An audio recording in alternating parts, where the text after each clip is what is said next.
పెచ్చుమీరిన మహిళా స్వేచ్ఛ, పాశ్చాత్య ధోరణి, విశృంఖలత గురించి సనాతన సాంప్రదాయాలను గౌరవించే కొందరు ఆందోళన వ్యక్తం చేయడం చూస్తున్నదే. వెస్ట్రన్ కల్చర్లోని దూకుడు భారతదేశంలోని మారుమూల ప్రాంతాలకు కూడా విస్తరిస్తోంది.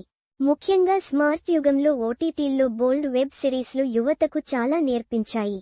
ఇలాంటి సమయంలో టెలివిజన్ రంగంలోని ఒక నటి తన 16 ఏళ్ల కూతురి పుట్టినరోజుకు సెయాస్టరిస్క్ టాయ్ కానుకగా ఇవ్వాలని భావించినట్టు ప్రకటించడం ఎవరినీ ఆశ్చర్యపరచలేదు.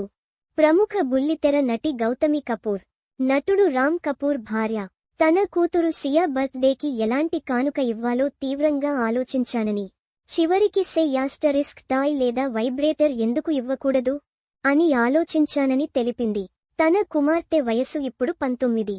తన ఆలోచనలను సమర్థిస్తుందని, గౌరవిస్తుందని కూడా గౌతమి తెలిపారు. అంతేకాదు, అలాంటి కానుకలు ఎందుకు ఇవ్వకూడదో ఇతర తల్లులను కూడా నిలదీస్తానని గౌతమి కపూర్ పబ్లిక్గా అనడం ఆశ్చర్యపరిచింది. చాలామంది మహిళలు ఆనందించరు. నా తల్లి నాకోసం చేయనిది నేను నా కూతురికి చేస్తాను, ఆనందం కోల్పోనివ్వను అని బోళాగా మాట్లాడేసింది సదరు సీనియర్ నటి. అయితే తన ఆనందానికి తన కూతురి ఆనందానికి ఎవరూ అడ్డు చెప్పడం లేదు. కానీ ఇలాంటి వ్యవహారాలను బహిరంగంగా రచ్చకెక్కేలా గట్టిగా పబ్లిక్ వేదికలపై బల్ల గుద్ది చెప్పాలా అని నెటిజనులు ప్రశ్నిస్తున్నారు. భారతదేశంలో సెయాస్టరిస్క్ టాయ్స్, వైబ్రేటర్ల వ్యాపారం, నీలి చిత్రాల మార్కెట్ చాలా ఎత్తుకు ఎదిగాయని సర్వేలు చెబుతున్నాయి.